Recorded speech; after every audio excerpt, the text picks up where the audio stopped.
Guys welcome to my vlog. ಇವತ್ತು ನಾನು ಗ್ರಾಮೀಣ ಸ್ಟೈಲ್ ತಂಬುಳಿ ಸಾಂಬಾರನ್ನ ಮಾಡ್ತಾಯಿದ್ದೀವಿ. ಸೊ ಇವು ಕುಂಬಳಕಾಯಿ, ಹಸಿಮೆಣ್ಸಿನ್ಕಾಯಿ, ಬೆಳ್ಳುಳ್ಳಿ, ಮೆಣಸು, ಜೀರಿಗೆ, ತೆಂಗಿನಕಾಯಿ ತೊಗೊಂಡಿದ್ದೀನಿ. ಇವಾಗ ಒಂದು ಪ್ರೆಷರ್ ಕುಕ್ಕರ್ನಲ್ಲಿ ಆಯಿಲ್ನ ಆ್ಯಡ್ ಮಾಡ್ಕೊಂಡಿದ್ದೀವಿ ಹಾಗೂ ಕುಂಬಳಕಾಯಿನ ಆ್ಯಡ್ ಮಾಡ್ಕೊತಾ ಇದ್ದೀವಿ. ಕುಂಬಳಕಾಯಿನ ಆ್ಯಡ್ ಮಾಡಿಬಿಟ್ಟು ಎಣ್ಣೆಯಲ್ಲಿ ಚೆನ್ನಾಗಿ ನಾವು ಫ್ರೈ ಮಾಡ್ಕೊತಾ ಇದ್ದೀವಿ. ಹಾಗೂ ಇನ್ನೊಂದು ಕಡೆ 1 ಸ್ಪೂನ್ ಆಗುವಷ್ಟು ಅಕ್ಕಿನ ಆ್ಯಡ್ ಮಾಡಿಕೊಂಡು ವಿತೌಟ್ ಆಯಿಲ್ ಫ್ರೈ ಮಾಡ್ಕೊಂಡಿದ್ದೀವಿ ಹಾಗೂ ಅದನ್ನು ಡಿಶ್ ಔಟ್ ಮಾಡಿದ್ದೀವಿ. ಇವಾಗ ಪಂಕಿನ ಚೆನ್ನಾಗಿ ಫ್ರೈ ಮಾಡ್ಕೊತಾ ಇದ್ದೀವಿ.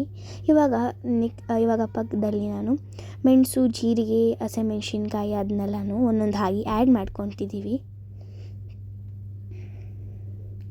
ಹಾಗೂ ಕರಿಬೇವಿನ ಸೊಪ್ಪನ್ನ ಚೆನ್ನಾಗಿ ನಾವು ಫ್ರೈ ಮಾಡ್ಕೊತಾ ಇದ್ದೀವಿ. ಇಲ್ಲಿ ನಾವು ರೋಸ್ಟ್ ಮಾಡಿರುವಂತಹ ರೈಸ್ನ ಜಾರ್ಗೆ ಆ್ಯಡ್ ಮಾಡ್ಕೊತಾ ಇದ್ದೀವಿ. ಹಾಗೂ ನಾವು ಇವಾಗ ರೋಸ್ಟ್ ಮಾಡಿದ ಎಲ್ಲ ಇಂಗ್ರೀಡಿಯೆಂಟ್ಸ್ನ ಜಾರ್ಗೆ ಹಾಕ್ಕೊಂಡು ಚೆನ್ನಾಗಿ ಪೇಸ್ಟಾಗಿ ಮಾಡ್ಕೊಳ್ಳಿ.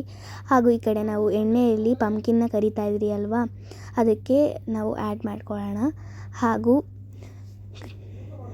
ಧನಿಯಾ ಪತ್ತ ಅಂದರೆ ಕೊತ್ತಂಬರಿ ಸೊಪ್ಪನ್ನು ನಾವು ಅದರಲ್ಲಿ ಗ್ರೈಂಡ್ ಮಾಡಿಕೊಂಡು ಎತ್ತಿಟ್ಕೊಳ್ಳೋಣ. ಇವಾಗ ಪ್ರೆಷರ್ ಕುಕ್ಕರ್ನ ಆ್ಯಡ್ ಮಾಡ್ಕೊಂಡಿದ್ದೀವಿ.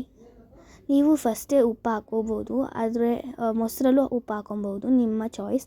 ನಾವು ಫಸ್ಟೇ ಉಪ್ಪನ್ನ ಆ್ಯಡ್ ಮಾಡ್ಕೊಂಡಿದ್ವಿ, ಅದರಿಂದ ನಾವು ಆ್ಯಡ್ ಮಾಡಿದ್ದಿಲ್ಲ. ಸೊ ಇವಾಗ ಇದನ್ನು ಚೆನ್ನಾಗಿ ಕಲಿಸ್ಕೊಡ್ತಾ ಇದ್ದೀವಿ. ಬಿಸಿ ಇರಬೇಕಾದ್ರೆ ನೀವು ಆ್ಯಡ್ ಮಾಡಬೇಡಿ, ಯಾಕಂದರೆ ಮೊಸರು ಒಡೆದೋಗೋಂತಹ ಚಾನ್ಸಸ್ ಇರುತ್ತೆ. ಸೊ ಇವಾಗ ಒಗ್ಗರಣೆ ಮಾಡ್ಕೊಳ್ಳೋಣ. ಒಗ್ಗರಣೆ ಪಾತ್ರೆಯಲ್ಲಿ ಆಯಿಲ್, ಮಸ್ಟರ್ಡ್ ಸೀಡ್ಸ್ನ ಆ್ಯಡ್ ಮಾಡ್ಕೊಂಡಿದ್ದೀವಿ. ಈಗ ಡ್ರೈ ಚಿಲ್ಲೀಸ್ನ ಸಾಂಬಾರಿಗೆ ಆ್ಯಡ್ ಮಾಡ್ಕೊಳ್ಳೋಣ.